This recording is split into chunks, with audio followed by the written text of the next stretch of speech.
1970s,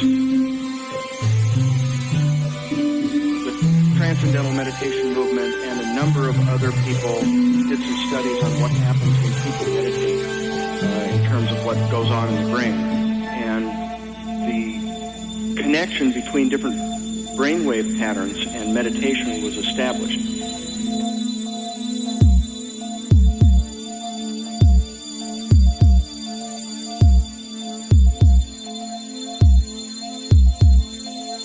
Certain characteristics of the brain that showed that using sound, these same brainwave patterns could be created in anyone.